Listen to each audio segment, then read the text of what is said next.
కూడా పూర్తి స్థాయి ఆయన మానసిక స్థాయి ఎప్పుడు కూడా పూర్తిగా సాఫ్గా ఉండదు. ఆయన మానసిక స్థాయి మధ్యకాలంలో చాలా అనుమానాలు వస్తున్నాయి. కుటుంబ సభ్యులు కూడా అంటున్నారట కొద్దిగా ఎందుకో మంచిగా ఉండట్లేడు మనిషి అని చెప్పి.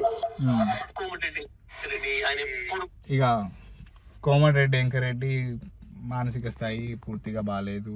ఈయన ఎంబీబీఎస్ డాక్టరు, ఈయన మంత్రి గారు, మాజీ మంత్రి జగదీశ్వర్ రెడ్డి గారు. ఈయన మాట్లాడుతున్న ఆయన సూర్యాపేట ఎమ్మెల్యే, ఆయన ప్రజెంటు మాజీ మంత్రి, 10 ఏళ్ళు మంత్రిగా ఉన్నాడు. ఇప్పుడు మళ్ళీ గెలిపిస్తే మళ్ళీ ఇప్పుడు ఎమ్మెల్యే అయ్యిండు. ఈయన మానసిక పరిస్థితి బాగాలేదు, అది బాగాలేదు అంటున్నారు.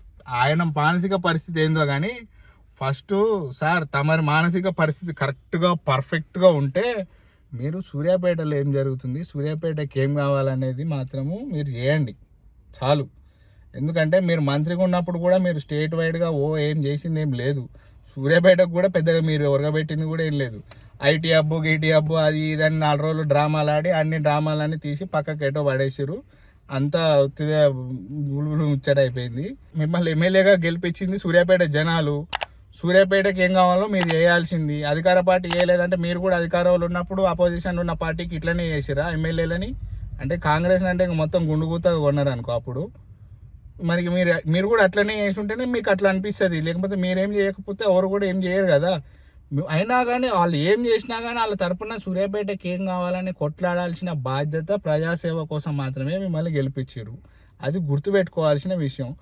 నువ్వు ఎమ్మెల్యే పని చేయకుండా నేను తిడతా చేస్తా వాడట్లా వీడిట్లా అని ఇప్పుడు మాటలు వీళ్ళకు బూతులు అనేది ఎట్లా ఉంటుందంటే, అరే మీరు ఎమ్మెల్యే గెలిపించింది ఎవరికి ఇల్లు లేదు, ఎవరికి రేషన్ కార్డు లేదు, ఎవరికి భూమి లేదు, లేకపోతే ఎవరికి భూమి కబ్జాలు ఎవడని, లేకపోతే ఎవరికి అన్యాయం జరిగింది, ఎవరికి పోలీస్ స్టేషన్లో న్యాయం దొరకట్లేదు, ఎవరికి ఏ ఇబ్బంది కలిగింది, పిల్లలకి మంచి బువ్వ ఉంటుందా, స్కూళ్ళు తిరిగామను సూర్యాపేటలో ఉన్న నియోజకవర్గంలో ఉన్న స్కూళ్ళు అన్ని తిరిగి ఒక్కొక్క రోజు పోయి ఒక్కొక్క బువ్వ తినమని ఎమ్మెల్యేనే కదా తంతారా పట్టుకొని తన్నారు కదా. అంత భయం ఏమి, ఎందుకంటే నువ్వు 10 ఏళ్ళు జగదీష్ అన్న అభివృద్ధిలో దూసుకుపోయిన సూర్యాపేటలో ఇప్పుడైతే ఏమన్నారు కదా 10 ఏళ్ళు అయితే మార్పు తీసుకొచ్చినట్టే కదా. అంటే ఇప్పుడు స్టేట్లో ఏం మారిపోయినా కానీ సూర్యాపేట అయితే అట్లనే ఉంటుంది కదా. సూర్యాపేటకి అయితే నువ్వే కదా ఉన్నది 1 2 3 టైమ్స్. ఇప్పుడు థర్డ్ టైం ఉన్నప్పుడు నువ్వు పోయి ప్రతి ఊరు తిరుగు, స్కూళ్ళల్లో తిరుగు, ఎన్ని స్కూళ్ళు కట్టున్నాయి, ఎన్ని గవర్నమెంట్ స్కూళ్ళు ఉన్నాయి, ఎంతమంది స్ట్రెంత్ ఉంది, పిల్లలు ఎట్లా చదువుతారు, ఏ ఊరికి రోడ్లు ఉన్నాయి, ఇంకా ఏ ఊరికి రోడ్లు లేవు, టౌన్లో ఇంకేడ గుంటలు ఉన్నాయి, ఎవరెవరికి ఇండ్లు రాలేదు, ఇంకెవరెవరికి ఇండ్లు కావాలి, ఆ డాక్యుమెంట్లు దరఖాస్తులు అవన్నీ సేకరించు, ఎవరెవరికి ఏం కావాలో అవన్నీ చేయి. జనాలు ఏమిటి గెలిపిస్తారు? పిచ్చోళ్ళే గెలిపిస్తారా? గెలిపియారు. జనాలు ఓట్లేసి ఎందుకు గెలిపిస్తారు? సేవ చేస్తారనేగా గెలిపించేది. ఓహో, మీరు సేవ అనుకుంటారా? రాజకీయం సేవ అనుకుంటారా? సేవనే గెలిపిస్తారు. ఎందుకు గెలిపిస్తారు? సేవ చేయాలి. చేతగానప్పుడు రాజీనామా చేసేయాలి.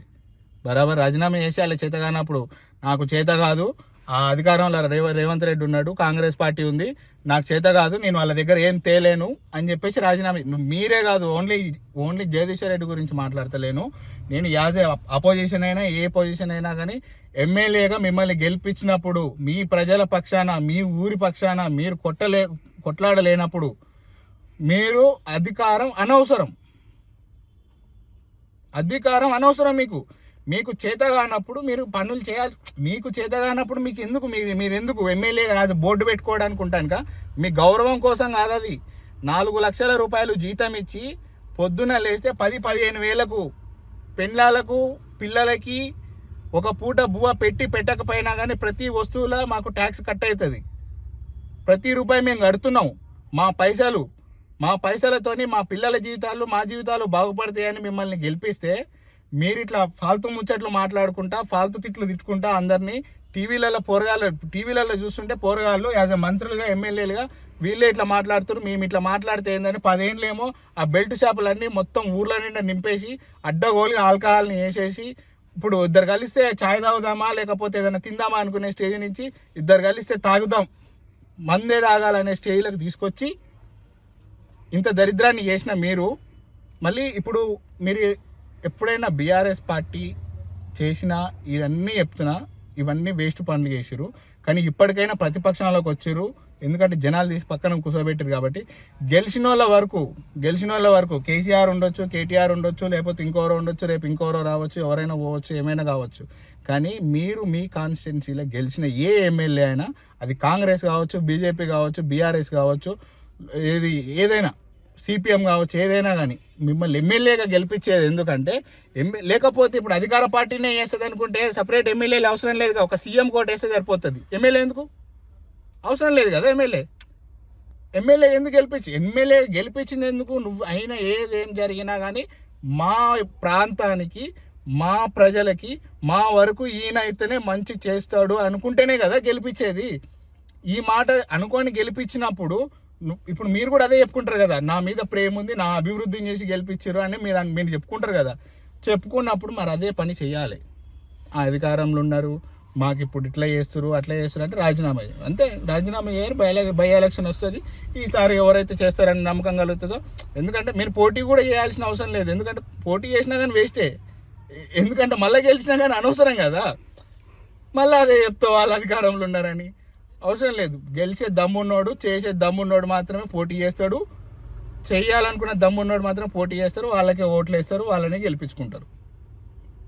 ఇదే నేను చెప్పేది. ఏంటంటే మీరు మీ కాన్స్టిట్యున్సీలకి చేయలేనప్పుడు, వాళ్ళ తరపున కొట్లాడలేనప్పుడు, ప్రభుత్వానికి వ్యతిరేకంగా మాట్లాడడం అంటే బూతులు మాట్లాడడం కాదు సుమి. ఇది గుర్తుపెట్టుకోండి, ఫస్ట్ చెప్తున్నా.